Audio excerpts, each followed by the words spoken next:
इस दिल्ली मॉडल में देश में सबसे कम महंगाई है और हाईएस्ट पर कैपिटा इनकम है।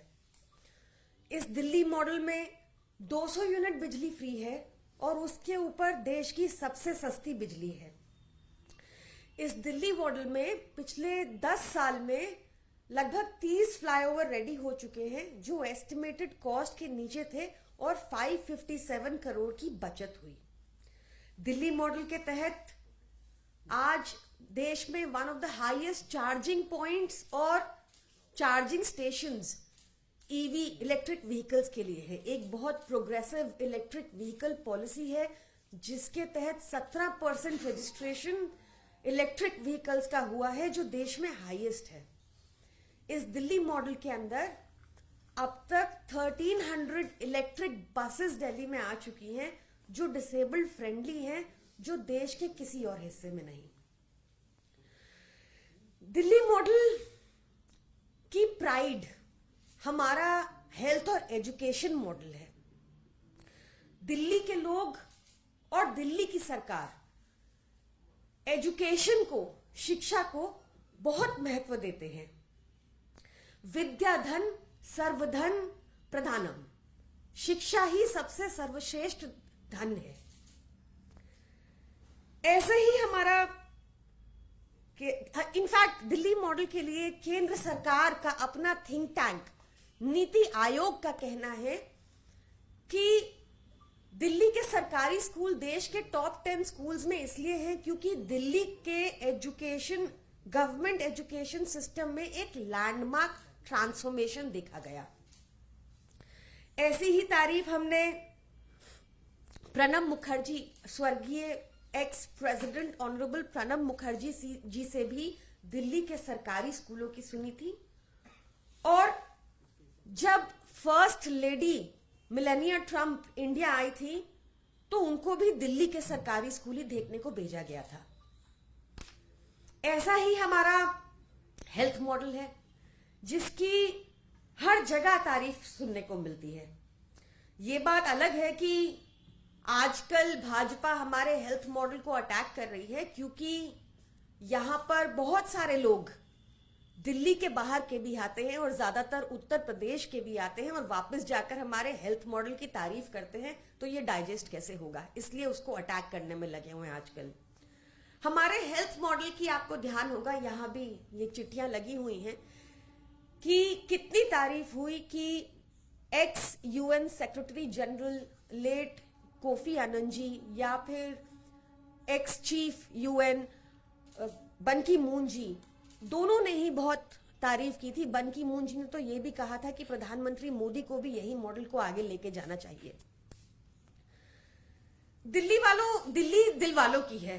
हमारा यहाँ पे आप देखेंगे कि हर प्रदेश के अंदर से, हर स्टेट से, हर सिटी से, ना ही देश के अंदर से बल्कि देश के बाहर से भी लोग पढ़ाई के लिए, इलाज के लिए, नौकरी के लिए भारी तादाद में आते हैं और दिल्ली सबको एक्सेप्ट करती है। तो हमारा जो प्राइड है दिल्ली का हेल्थ और एजुकेशन मॉडल, इसी को हम रिपब्लिक डे परेड में शोकेस करना चाहते थे। यही हम दिखाना चाहते थे कि हमने कितना लैंडमार्क ट्रांसफॉर्मेशन किया है बीते कुछ सालों में दिल्ली के अंदर हेल्थ और एजुकेशन में। पर बहुत अफसोस की बात है कि यह होने नहीं दिया गया। ये भाजपा की गंदी राजनीति नहीं तो क्या है कि आप लगातार पिछले 5 वर्षों से देखिए कि भाजपा शासित असम को, भाजपा शासित उत्तर प्रदेश को, भाजपा शासित उत्तराखंड को, भाजपा शासित गुजरात को लगातार मौका दिया जा रहा है।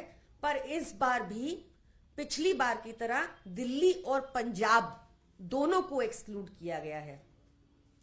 आई विश कि प्रधानमंत्री मोदी का भी दिल दिल्ली वालों जितना बड़ा होता और वो हमें ये शोकेस करने का मौका देते गणतंत्र दिवस पर। दिल्ली देश की राजधानी है, हमारी प्राइड है हेल्थ एंड एजुकेशन मॉडल, और हमें ये मौका मिलता कि हम देश के सामने अपना मॉडल गणतंत्र दिवस पर शोकेस कर पाते। Thank you. ये आप लोग को सूचना केंद्र सरकार की तरफ से मिली कि दिल्ली बाहर एक बार चल रहा है, सॉरी, से इट अगेन। ये कैसे सूचना आपको मिली कि इस बार भी दिल्ली को बाहर रखा गया और कारण क्या बताया गया? कारण कोई नहीं बताया गया और पंजाब को लेटर इशू हुआ है of the list of people जो 4th राउंड में क्वालिफाई किए हैं, उसमें दिल्ली और पंजाब दोनों का नाम नहीं है।